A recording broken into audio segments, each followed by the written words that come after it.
सुप्रभात बच्चों, मैं संजू पांडे, अर्थशास्त्र विभाग, शासकीय निरंजन केशरवानी महाविद्यालय कोटिया, आज आप लोगों को पाठ्यक्रम के संबंध में जानकारी प्रदान करूंगा।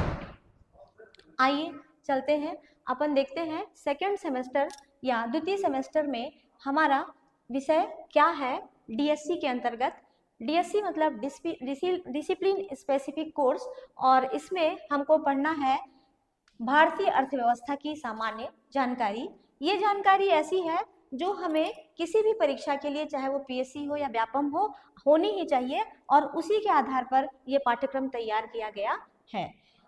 इस पाठ्यक्रम के अंतर्गत हम ये देखेंगे कि इस पाठ्यक्रम का CLO यानी कि कोर्स लर्निंग आउटकम क्या है।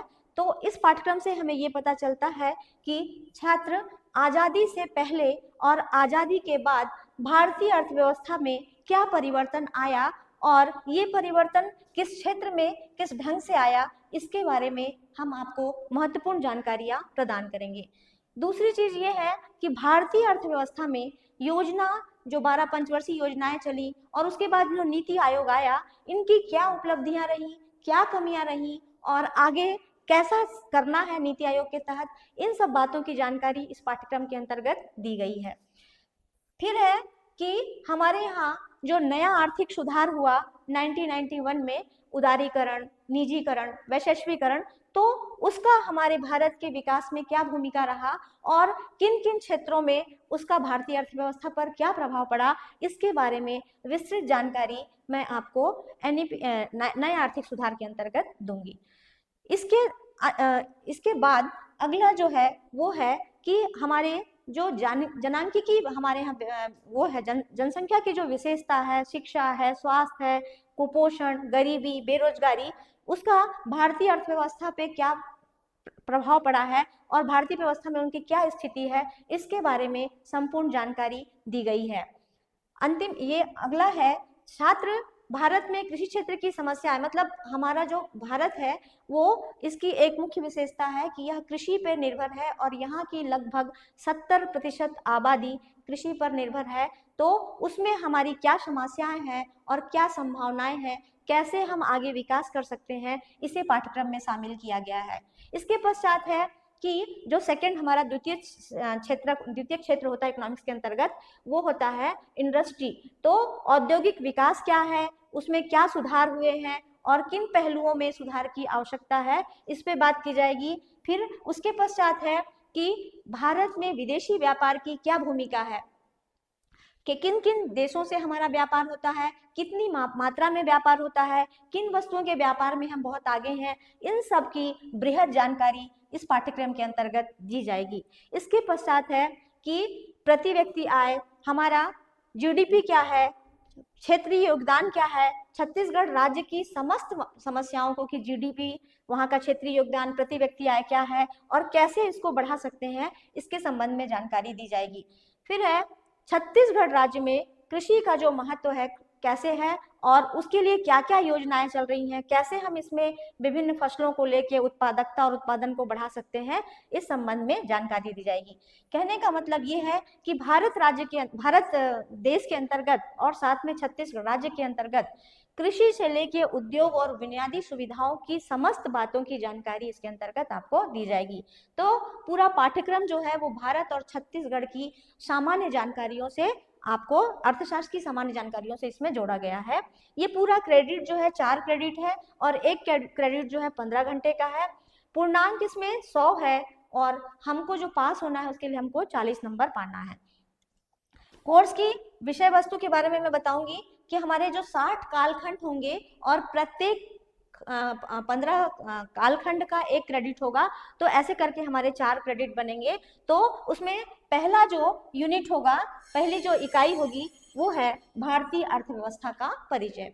जो भारतीय अर्थव्यवस्था का परिचय है उसमें हमको सबसे पहले तो ये देखना है कि जब हम आजाद हुए, जब भारत स्वतंत्र हुआ, तो उस समय हमारी अर्थव्यवस्था कैसी थी, विशेष तौर पे आर्थिक रूप से हम किन क्षेत्रों में आगे थे, किन क्षेत्रों में काफी पिछड़ गए थे, पर कैपिटा इनकम क्या था, हमारा GDP क्या था, कैसे हम विकास कर सकेंगे, इसके लिए हमको पहले की पृष्ठभूमि जाननी पड़ेगी, क्योंकि स्वतंत्रता के पूर्व हम जो थे वो अंग्रेजों के अधीन एक कॉलोनी के रूप में थे, और तब हमारा आर्थिक विकास बहुत ही निम्न कोटि का हो गया था। तो हम पहले उसको जानेंगे, उसके बाद ये जानेंगे कि जब हमारा भारत स्वतंत्र हुआ और हम आज़ाद हुए तो स्वतंत्रता के बाद भारतीय अर्थव्यवस्था की स्थिति क्या रही, इस समय कौन कौन सी स्थिति, मतलब औद्योगिक स्थिति क्या रही, कृषि की क्या रही। ठीक है, अंग्रेजों ने कुछ विकास किया, वो भी वो अपने फायदों के लिए किए, क्योंकि हमारे यहाँ से कच्चा माल उनके पास जाता था और उनके यहाँ से तैयार माल हमारे यहाँ आता था। तो कहने का मतलब ये था कि आज जो ब्रेन ड्रेन की स्थिति है, उस समय हमारे यहाँ आर्थिक निकास की स्थिति थी, मतलब हमारा अर्थ जो था वो कहाँ जा रहा था, ब्रिटेन की तरफ जा रहा था। तो उसमें हमारी स्वतंत्रता के बाद भारतीय अर्थव्यवस्था में क्या चेंजेस लाए गए, इसके बारे में संपूर्ण जानकारी इसके द्वितीय भाग में दी जाएगी। आप सबको मालूम होगा कि स्वतंत्रता के पश्चात हमारे देश ने अपने विकास के लिए पंचवर्षीय योजनाएं लागू की, और इसके लिए एक योजना आयोग का गठन किया गया जो नीतियों के क्रियान्वयन में मार्गदर्शन देता था। तो इसके अंतर्गत हमारे देश में 12 पंचवर्षीय योजनाएं लागू की गई, और हर पंचवर्षीय योजनाओं में कुछ मुख्य उद्देश्य रखे गए, अच्छे अच्छे मॉडल के तहत उनमें काम किया गया। फिर भी हम अपने उद्देश्यों में विकास तो हमने किया, लेकिन कहीं कहीं हम पीछे रह गए। और अगर पंचवर्षीय योजनाओं की समीक्षा करें तो हम ये पाते हैं कि हमने आय की असमानता, गरीबी और बेरोजगारी जैसी समस्याओं का संपूर्ण हल नहीं निकाल पाया। इसीलिए 2015 में नीति आयोग आया, और नीति आयोग जो है वो किस तरह काम करता है, उसके क्या उद्देश्य हैं, कैसे उसकी प्रबंधन स्थिति क्या है, इसके बारे में संपूर्ण जानकारी नीति आयोग के तहत दी जाएगी। फिर है नए आर्थिक सुधार। हम सब जानते हैं कि 1991 में एलपीजी आया, अर्थात लिबरलाइजेशन, प्राइवेटाइजेशन और ग्लोबलाइजेशन।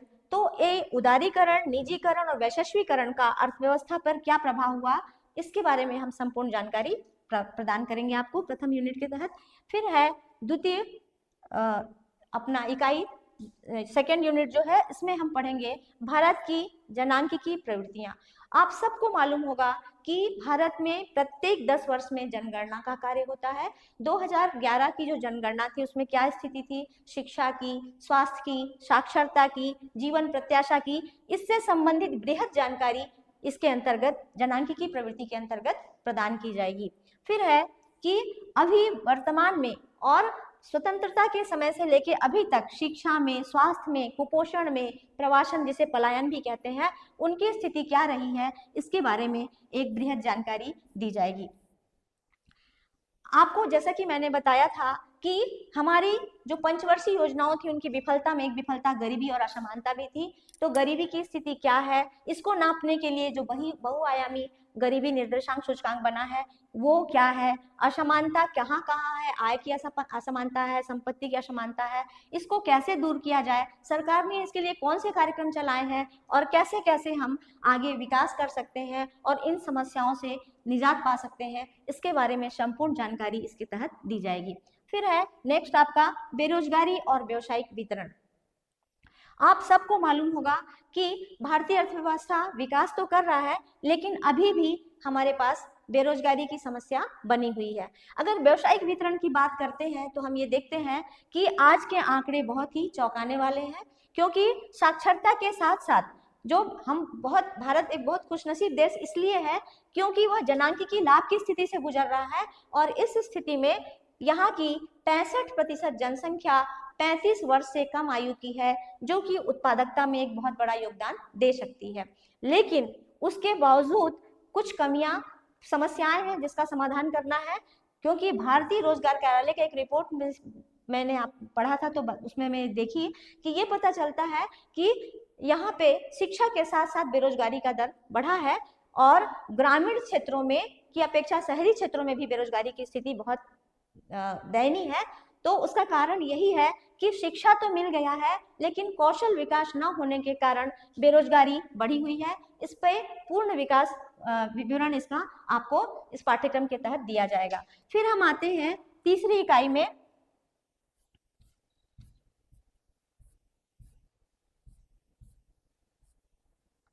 ये है कृषि।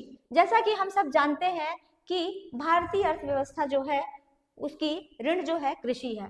तो कृषि चाहे वो भारत हो या छत्तीसगढ़ हो, उसमें हमको सब जानना पड़ेगा कि इसकी प्रकृति क्या है, इसका महत्व क्या है देश की अर्थव्यवस्था में, इसकी उत्पादन क्या है, उत्पादकता को कैसे बढ़ाया जा सकता है, क्या इसके लिए हरित क्रांति क्यों की लाई गई और अभी हम क्या क्या और कर रहे हैं, इसके बारे में संपूर्ण जानकारी दी जाएगी। फिर है अगला, भारतीय कृषि की प्रमुख समस्याएं। तो सबसे जो इसकी मुख्य समस्याओं में जैसे परंपरागत कृषि, खाद बीजों का उपयोग कम मात्रा में होना, टेक्नोलॉजी का उपयोग, तो इन सब चीजों के बारे में संपूर्ण जानकारी भी आपको भारतीय कृषि की मुख्य समस्याओं के अंतर्गत दी जाएगी। फिर जो एक मुख्य बात है वो है भूमि उपयोग का तरीका और भूमि सुधार। तो कितना भूमि उपयोग होता है और इसमें कैसे सुधार किया जा सकता है और स्वतंत्रता के पश्चात से अब तक क्या क्या सरकार ने प्रयास किए हैं, इसके तहत संपूर्ण जानकारी आपको प्रदान की जाएगी। और कृषि में विकास के लिए 1966 टू 69 के बीच में जो नई कृषि रणनीति अपनाई गई और हरित क्रांति लाया गया, जिसका कई क्षेत्रों में बहुत अच्छा सकारात्मक प्रभाव पड़ा और कई फसलों के उत्पादन में भी बहुत अच्छी उत्पादकता मिली, उसका भी संपूर्ण अध्ययन इसके अंतर्गत किया जाएगा। फिर हम आते हैं अंतिम इकाई जो है उद्योग एवं विदेशी व्यापार। तो किसी भी अर्थव्यवस्था का जो सेकेंडरी सेक्टर होता है वो है उद्योग। तो औद्योगिक विकास क्या है, उसकी उत्पादकता क्या है, किस क्षेत्र में कितना उत्पादन होता है, निर्यात में उसका क्या योगदान है, ये सब चीजें हम इसके अंतर्गत पढ़ेंगे।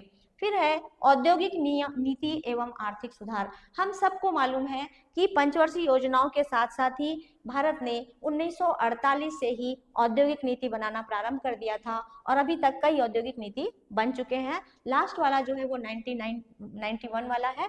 तो इसमें क्या औद्योगिक नीति बनी और क्या क्या आर्थिक सुधार हुए, ये सब चीजों की समीक्षा इस अंतर्गत की जाएगी। भारत एक कृषि प्रधान देश है, साथ ही यहाँ पे सूक्ष्म, लघु और मध्यम उद्योग का अर्थव्यवस्था में बहुत बड़ा योगदान है। यहाँ के निर्यात में 40 से 45% तक का योगदान जो है इन्हीं उद्योगों का है ना, लघु और सूक्ष्म उद्योगों का ही है। तो इन उद्योगों के विकास के लिए और इन्हें किन किन समस्याओं का सामना करना पड़ रहा है, इन सब चीजों की समस्त जानकारी इसके तहत दी जाएगी।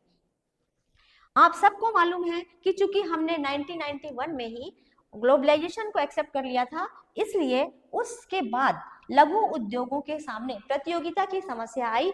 तो उस समस्याओं और साथ में पूंजी, तकनीकी, तो ये सब चीजें तो साथ में थी ही। तो इसलिए लघु उद्योगों को कैसे विकसित किया जाए, क्या क्या समस्याएं हैं उनकी, इसका संपूर्ण अध्ययन हम इसके अंतर्गत करेंगे। फिर है भारत में सार्वजनिक उपक्रम। हम सब जानते हैं कि भारतीय अर्थव्यवस्था में दो सेक्टर हैं, पब्लिक सेक्टर और प्राइवेट सेक्टर। तो हम निजी क्षेत्र की बात करेंगे कि भारत ने निजीकरण को प्रोत्साहित किया, लेकिन वास्तव में कई ऐसे क्षेत्र हैं जहां पे सार्वजनिक उद्यम की आवश्यकता होती है। जैसे रेल है, जहां पे भी बड़ा विनियोग करना है और जहां पे लाभ की जगह हमको वेलफेयर की बात करनी है, तो वहां पे हम पब्लिक सेक्टर की बात करते हैं और वहां पे भारत में पब्लिक सेक्टर उपलब्ध है। तो इस स्थिति में हमारा जो सार्वजनिक उपक्रम है उसकी क्या स्थिति है और किन किन क्षेत्रों में उसने बहुत अच्छा काम किया है, जैसे रेल हो गया आपका, तो ये सब चीजें भी अपन इसके अंतर्गत पढ़ेंगे। अंतिम जो इसका भाग है वो है भारत के विकास में विदेशी व्यापार की भूमिका। किसी भी अर्थव्यवस्था के विकास में विदेशी व्यापार का महत्वपूर्ण स्थान होता है। कहा जाता है कि आर्थिक विकास का इंजन विदेशी व्यापार होता है। ऐसी स्थिति में हमारा किन देशों के साथ व्यापार होता है, कितना हमको उससे इनकम आय मिलती है, हमारा आयात कितना है, हमारा निर्यात कितना है, हम किन चीज़ों का निर्यात करते हैं, किन चीज़ों का आयात करते हैं और हमारी अर्थव्यवस्था के या हमारी इकोनॉमी पे उसका क्या प्रभाव पड़ता है, इसकी संपूर्ण जानकारी हम अपने विदेशी व्यापार के तहत आपको प्रदान करेंगे। तो ये था हमारा 4 क्रेडिट। ये अध्ययन हमको 60 दिनों की क्लास में पूरा करना है। अब इसके लिए मैं आपको बताना चाहूंगी कि इसके अध्ययन के स्रोत क्या है। तो सबसे अच्छी पुस्तक जो है इसकी वो है इंडियन इकोनॉमिक दत्त एवं सुंदरम। तो इसमें हमको वही चीज खोज के निकालनी है, ये एस चंद पब्लिकेशन की पुस्तक है, इसमें हमको वही चीज खोज के निकालनी है जो बेसिक कॉन्सेप्ट को, हमारे आधारभूत ज्ञान को हमारे संतुष्ट करे। फिर है Indian economy Mishra and Puri. ये पुस्तक भी बहुत ही अच्छी पुस्तक है और इससे भी हमको सारे पाठ्यक्रम की सारी जानकारी मिल सकती है। फिर है इकोनॉमिक सर्वे, इसमें हमें नए आंकड़े जो किताबों में उपलब्ध नहीं है वो मिल सकते हैं। ये गवर्नमेंट ऑफ इंडिया का होता है और किसी भी प्रतियोगी परीक्षा में इन आंकड़ों का उपयोग आपको अवश्य करना चाहिए और इकोनॉमिक सर्वे को देखने की आपको आदत होनी चाहिए ताकि भविष्य में एक अच्छी तैयारी आप इंडियन इकोनॉमी के बारे में कर सकें। फिर है मिश्रपुरी हो गया, जेपी मिश्र, अग्रवाल, ये सारी पुस्तकें। छत्तीसगढ़ सरकार का आर्थिक सर्वेक्षण इसलिए देखना पड़ेगा कि बहुत सारी चीजें हम छत्तीसगढ़ के बारे में भी आपको पढ़ेंगे। तो फिर है उमा कपिल की, ये इंग्लिश में ही है इंडियन इकोनॉमी की, तो इंग्लिश मीडियम के बच्चे जो हैं इससे जानकारी ले सकते हैं। इसके पश्चात मैं आप लोगों को बताऊंगी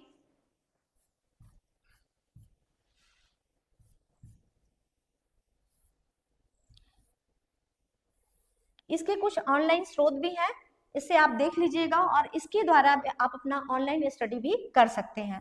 फिर मैं बताऊंगी कि कैसे हमारा आकलन और मूल्यांकन होगा।